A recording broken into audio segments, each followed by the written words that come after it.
Wir hatten 6 Wochen Sommerferien und dann kam dieser Song raus und so eine Woche vor Schulanfang war natürlich dann Panik. Es gab dann so ein Krisenmeeting bei uns zu Hause mit unseren Eltern und damals mit unseren Produzenten und unsere Anwälte und alle saßen da und dann haben alle besprochen, was machen wir jetzt.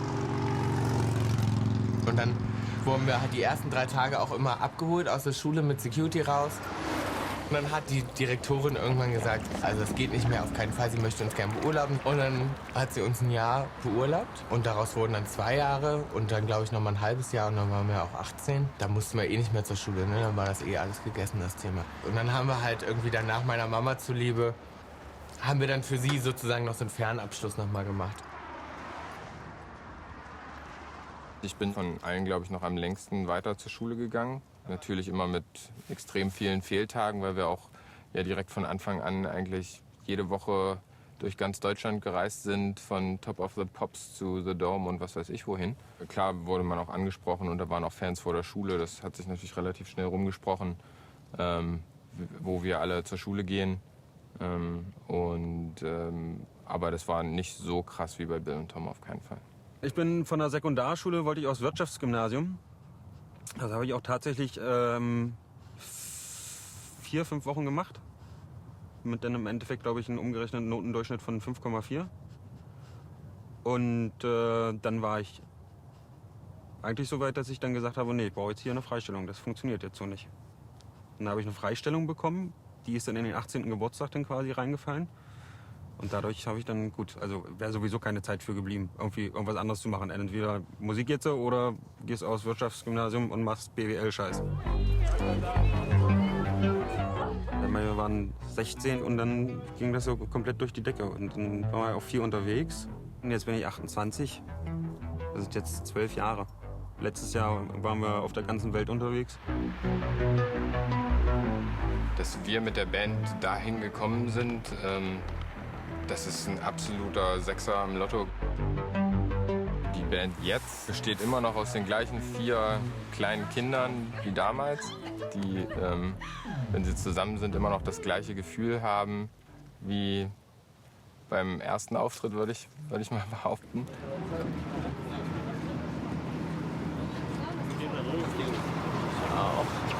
Ich habe bei dem ein bisschen Angst, ne?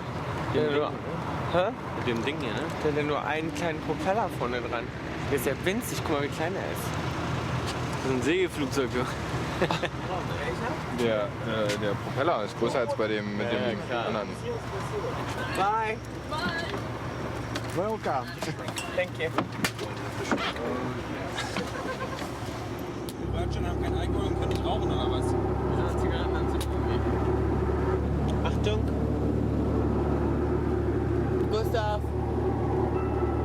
Gustav, Selfie.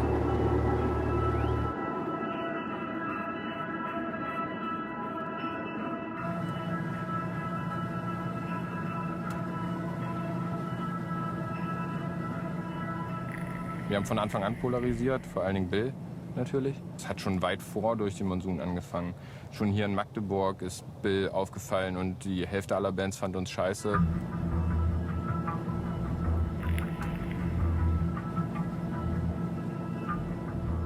Diese Leute fanden David Bowie und Prince auch toll. So, ist jetzt dahingehend der Vergleich, dass die beiden ja nur auch sehr extravagant waren. Genauso wie das Bild halt schon immer war. Also ich kannte ihn nicht anders. Also ich der Typ, der irgendwie Jeanshose, T-Shirt rein und Bill halt im Schottenrock und zerrissenem Hemd. Im Endeffekt interessiert es mich ja nicht, was er jetzt trägt oder wie auch immer. Es muss ja menschlich hinhauen. Wir arbeiten ja zusammen. Und da kann er von mir aus auch nackig durch die Welt laufen. Und wenn da andere Leute halt kommen und finden es einfach grundsätzlich scheiße, weil sie Bill nicht toll finden, ist ja irgendwie sowieso das Bekloppteste, was man sagen kann. Bill war schon im Zentrum des Hasses, aber man fand uns dann auch kollektiv als Zwillinge einfach auch scheiße. Gerade auch, weil man dann auch wirklich alles scheiße finden konnte. Das war einmal die feminine Seite von Bill, und wo man so dachte, so, das kann nicht sein, Mensch, der sieht aus wie ein Mädchen und so kann man doch nicht rumrennen als Junge. Und dann der andere Zwilling, der auf harten Typen macht, und dann konnte man so ein richtiges Gesamtpaket einfach scheiße finden. Also das war eigentlich schon immer so.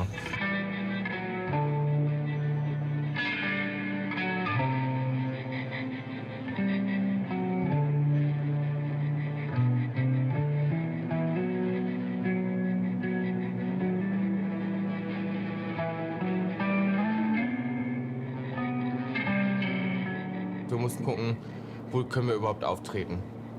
Und wir haben einfach wahnsinnig viele Sachen auch immer abgesagt. Festivals sowieso nur eigene gespielt, das war immer zu gefährlich, wenn da andere Fans von anderen Gruppen waren.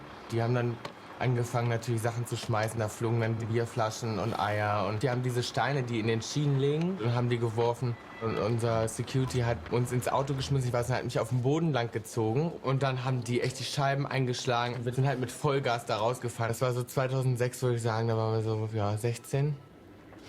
Irgendwann waren wir ja mit 8 Securities unterwegs und die Leute fanden das immer alle scheiße und die meisten meinten immer so, wir kennen das, wir haben auch schon mit den Backstreet Boys gearbeitet. Aber nachdem wir dann da waren, war allen klar, warum das so ist. Es ging immer darum, auch dass alle neidisch darauf waren, dass da 15-Jährige auf einmal Geld verdienen. Das hat ja jeden interessiert, ne? Wie viel Geld wird da verdienen, was machen die da, wer managt das und so weiter. Und im Prinzip war das aber alles total simpel. Und das ist immer das, was überhaupt keiner glaubt. Und das ist bis heute so, dass viele immer denken, das ist so eine Riesenstrategie gewesen. Da waren ganz clevere Leute dahinter. Das hätte ich ganz schön gefunden, wenn da mal ein paar clevere Leute auch dahinter gewesen wären, weil das gab's nicht. Also dieses Gerücht, die sind irgendwie zusammengestellt und sind so ein, liest man ja so oft, das war ja auch früher schon immer und auch bis heute. Die Maschinerie Tokyo Hotel.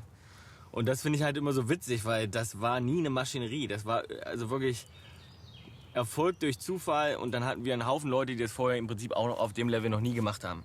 Bloß wir hatten den Vorteil, dass wir dadurch, dass wir alles selbst kontrolliert haben und alles selbst gemacht haben und selbst eine Vision auch den ganzen Tag hatten und für irgendwelche Sachen gekämpft haben und total verbissen sind und niemand das haben machen lassen für uns, haben wir gute Entscheidungen treffen können und sind auch an einem gewissen Punkt, wo man auch weiterhin Geld verdient. Wir wissen, wie man Touren bucht, wir wissen, wie man Produktion macht, wir wissen, wie man Platten produziert und können im Prinzip alles selbst machen, wo ich echt ein bisschen froh bin auch, weil sonst wäre das bei uns mittlerweile auch anders. Ich spiele die Show.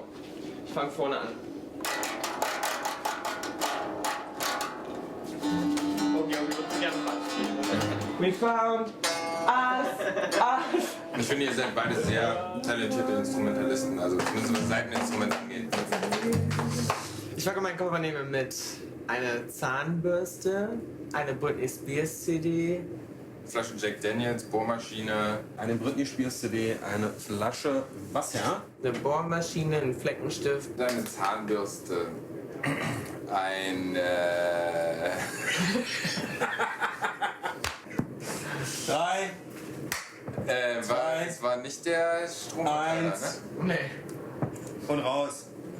Eine Britney Spears CD, eine Flasche Wasser, ein Aschenbecher, eine Flasche Whisky, ein Hemd. Stromkabel. Nee, erst die Bohrmaschine oder erst die Stromkabel? Erst die Bohrmaschine, Erst die Bohrmaschine. Du bist Ich hab's raus! noch nicht final gesagt. Du hast es final gesagt. Nee, dann haut's aber auch nicht hin. Ja. Ja, so sehen halt Sieger aus. Let it be, bitte. Lass es bitte, Gustav. Nein. Bitte nicht. Gustav. Au. Das war ein Blinddarm. You said it's okay. I said I'm happy. Come love me like you love me. Just one more time. My heart's a jungle. I escape into the city lights. Dive into the colors. And it's alright, it's alright. I'm like a separate world on fire, just to see you come undone. I'm falling out, it feels like flying into the daylight, into the daylight. I'm like a separate world on fire, just to see you come undone. We're never high enough, come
Die anderen machen auch schon Sport, aber nicht so regelmäßig und nicht gerne. Für mich ist das, ich mache das auch wirklich gerne. Also ich habe auch eine Zeit lang viel mit Freunden trainiert, die dann aber andere Jobs haben und auch weggezogen sind.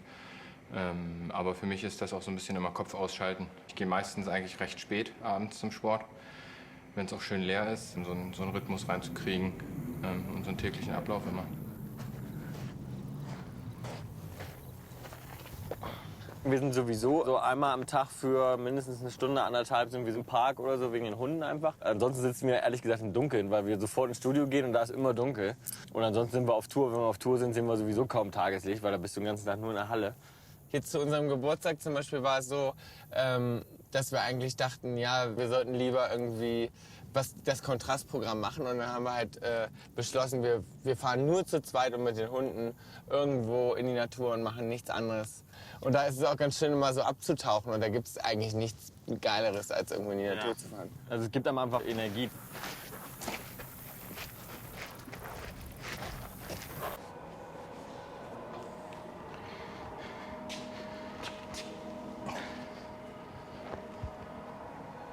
Ich war jetzt noch nie so drauf, dass ich mir irgendwie jetzt den neuen Ferrari bestellen muss. So war ich nie drauf und werde ich, glaube ich, auch nie drauf sein.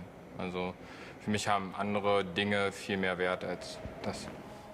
Ich habe mir so eine Travel-Bucking-List gemacht, weil ich auch viel zu wenig in Urlaub fahre in den letzten Jahren und viel zu wenig reise.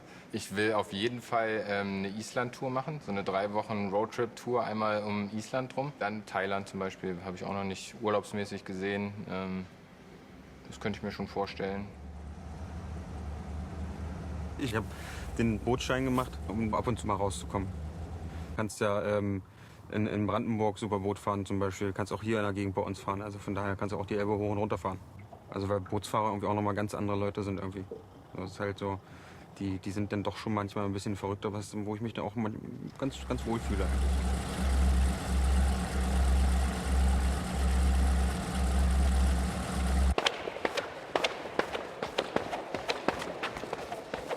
Es ist ja nicht so, dass wir vor dem Ganzen ein nicht normales Leben geführt hätten.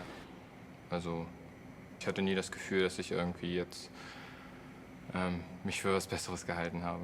Das Level kannst du ganz schnell kriegen, dass du denkst, okay, na, hier, wir müssen ja sowieso alle kennen. Und dann so, dass du so ein Überflieger oder denkst, dass du ein Überflieger bist und rennst mit der Nase an der Tapete, an der Decke rum. Wenn du da wieder Leute hast, was natürlich auch die Familie gemacht hat, dich da wieder runterholt und sagt, so, Freundchen, bis hierhin und nicht weiter.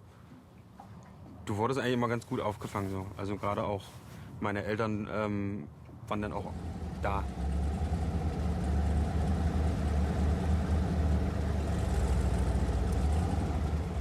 Es gibt halt die Pubertät, die wir hätten durchleben können, und es gab die Pubertät, die wir durchlebt haben. Ob das jetzt besser war im Gegensatz zu einer normalen Pubertät eines Teenagers, wage ich jetzt zu bezweifeln. Der macht ja ganz andere Erfahrungen und ich mache ganz andere Erfahrungen. Und das beides kannst du ja nicht miteinander vermischen.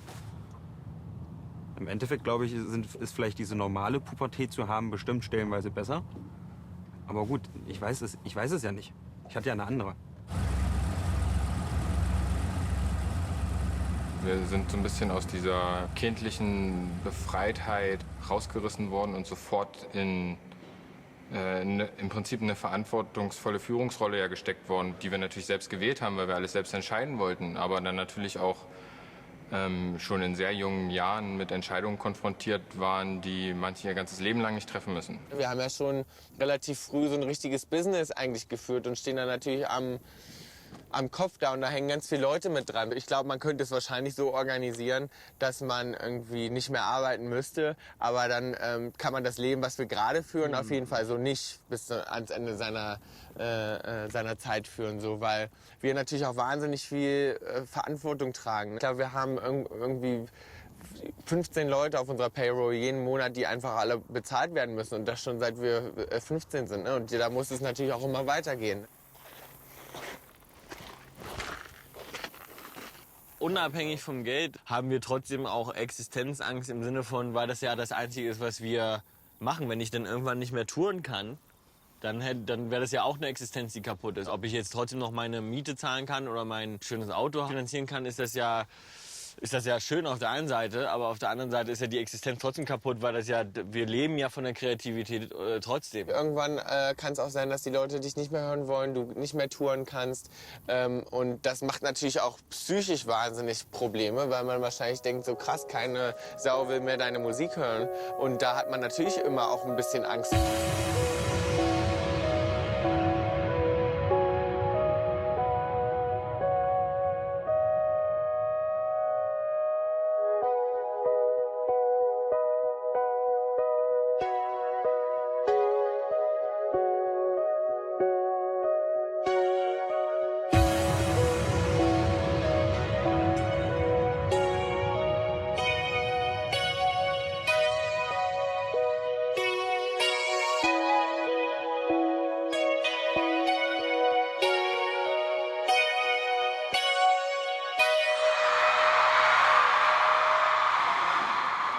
Jetzt habe ich hier erstmal eine schöne fette Blutblase unter der anderen Blase noch drunter. Zeig mal, zeig mal. Was mache ich denn da immer? Aua, ach Tom, was machst du denn da?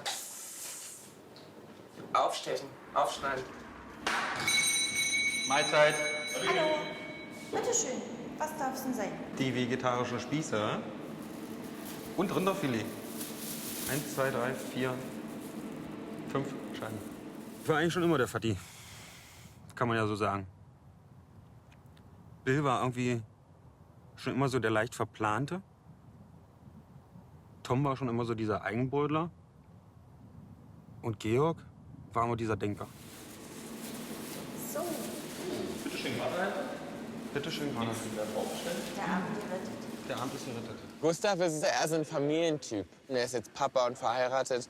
Für ihn ist der Alltag nicht Tokyo Hotel. Darum ist das für ihn, glaube ich, einfach so, wenn der mit uns loszieht, dann ist das für ihn noch mal so wie halt 12 sein. Ne? Das ist noch mal so genauso wie damals. Und in der Welt hat sich halt nichts verändert. So.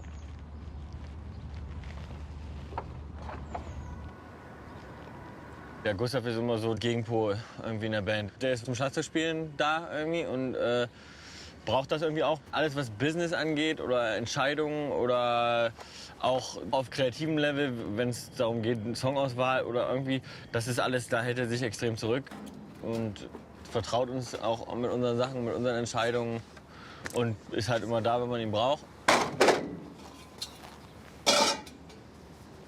Und ich mache einfach so komplett die Produktion von eigentlich so die meisten Instrumenten und Musik schreiben. Das mache eigentlich alles ich mittlerweile fast alleine. Und Bill schreibe ich zusammen Gesangsmelodien, Bill schreibt die Texte. Und alles, was visuell ist, Kostüme und mit den Lichtleuten das Design planen und auch Videoleute, zum Beispiel Videoregisseure treffen, mache eigentlich immer alles ich. Da ist er ja. Mäuschen, ich habe schon mal etwas vorbereitet. Hast du denn etwas vorbereitet? Ich habe ganz viel Fleisch für dich geholt. Hast du einen neuen Grill? Und den habe ich schon ein bisschen länger. Jeder in der Band hat so ein bisschen seinen Aufgabenbereich. Ich habe mich schon immer für das Live-Geschäft interessiert, für Veranstaltungen, Planung, Organisation, sowas liegt mir irgendwie.